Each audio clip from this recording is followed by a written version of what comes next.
किसी की मजाल नहीं है, आंख उठा करके भी देख ले। हाँ, जैसे हमारे यहाँ कई लोगों को फर्क नहीं पड़ा कि बांग्लादेश में हिंदुओं के साथ क्या हो रहा है।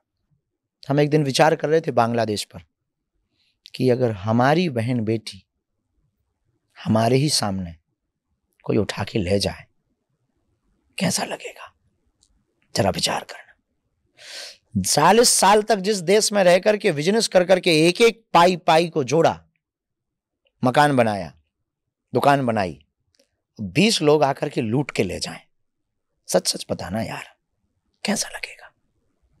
तुम्हारी ही बेटी जिसे तुमने फूल की तरह पाला पोसा और एकदम सुकुमार सी बिटिया, और उस पर जब निर्दयी राक्षस हवस की भूख में बर्बरता निर्दयता के साथ उसका लेप करें, सच सच बताना यार कैसा लगेगा।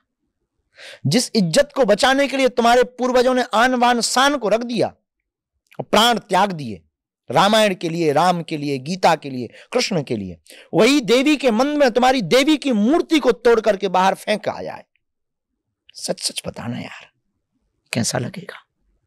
जिस देश में तुम रहते हो उसी देश में तुमको अल्पसंख्यक देश छोड़ो ऐसा चिल्लाया जाए, और तुम्हारे पूर्वजों ने उस देश को आजाद कराने के लिए, बांग्लादेश के लिए तुम्हारे पूर्वजों ने भी कुर्बानी दी और देश के साथ खड़े रहे, और तुम्हें उसी देश में गाली देकर के कहा जाए देश छोड़ो, बांग्लादेश छोड़ो, हिंदुओं देश छोड़ो, और वहां पर तुम्हारी दादाओं की यादें, दादी की यादें, नाना की याद, पिता की यादें, वो दरवाजे, वो आंगन, वो घर, वो चौखट, वो इमली का पेड़, वो आम का पेड़, वो नीम का पेड़, सच सच बताना यार कैसा लगेगा। तुम्हारे घर को जलाया जाए, तुम्हारी पूरे सपनों की संपत्ति को खाक और राख कर दिया जाए, सच सच बताना यार कैसा लगेगा। पर इस भारत का दुर्भाग्य है, ऐसा ना वो सोच पा रहा भारत का हिंदू, ना वो जग पा रहा। हम अकेले क्या कर लेंगे, एक दिन आएगा वो हमको भी खत्म कर देंगे, किसी षड्यंत्र में फंसा देंगे, देख लेना किसी वो केस में फंसाएंगे। ठीक है आज तो हम हैं, मान लो हम जिंदा भी रहे, पर अगर तुम नहीं जागे तो सच सच बताना यार हम अकेले क्या कर लेंगे। पर यह दुर्भाग्य इस देश का कि हिंदुओं के सामने हमने कितनी बंसी बजाई, अब भी वो घर से बाहर नहीं निकल रहे, अब भी हिंदू एकता की पदयात्रा की कोई चर्चा नहीं कर रहा। हम लगे हैं, बंबई गए, दिल्ली गए, आपसे बात कर रहे हैं, उनसे बात, भैया हिंदू सनातन एकता पदयात्रा है, जात पात को मिटाने के लिए, अच्छे से हो जाए।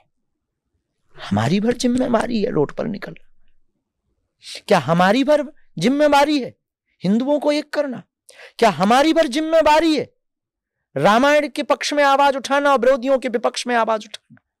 आपकी नहीं है क्या? आप धीरेन्द्र कृष्ण शास्त्री नहीं बन सकते हो क्या? आप बागेश्वर बाबा नहीं बन सकते हो? बन सकते हो, हमारी तरह तुम भी तो शुरू करो, अपने दायरे में करो आप, पर करो तो 24 घंटा में 1 घंटा दो। आपने तो मोबाइल पे रील देखी और बढ़ा दिया, कुछ अच्छी बोल गए, बाबा ठीक बोल रहा है, लाइक ठोक दिया, और कुछ अगर हमारी जबान बहक गई या किसी ने फेक न्यूज चला दी तो उसी को सत्य मान लोगे। और जितने भी ये ताली बजा रहे हैं ना, गाली देने से भी चूकेंगे नहीं। एक भूल हमारी आप रिकॉर्ड वर्क करके डाल देना, बाबा पीते पकड़े गए, इतने भर में पूरा देश गाली देगा। ये देश है, लेकिन भैया हम अपनी जिम्मेवारी तो निभा रहे हैं। तुमसे तुम्हारा जमीर और तुम्हारे पूर्वज नन्ही सी बेटी जरूर पूछेगी एक दिन, आपकी भी 2 बेटियां हैं दादा, वो जरूर पूछेंगी कि देश के लिए आपने क्या किया। हमने तो किया, हम तो कर रहे हैं, मरते दम तक हम तो करेंगे, पर आपसे तो पूछेंगे, क्योंकि जो कोलकाता की बहन मरी है, जिसका रेप हुआ है, वो तो भारत से पूछ रही है। बांग्लादेश के जिन हिंदुओं का घर जला है, वो भारत के हिंदुओं से पूछ रहे तुमने तैयारी की कुछ, या तुम भी ऐसे ही जलवा के जाओगे। हिंदू का मतलब सबका सम्मान करें।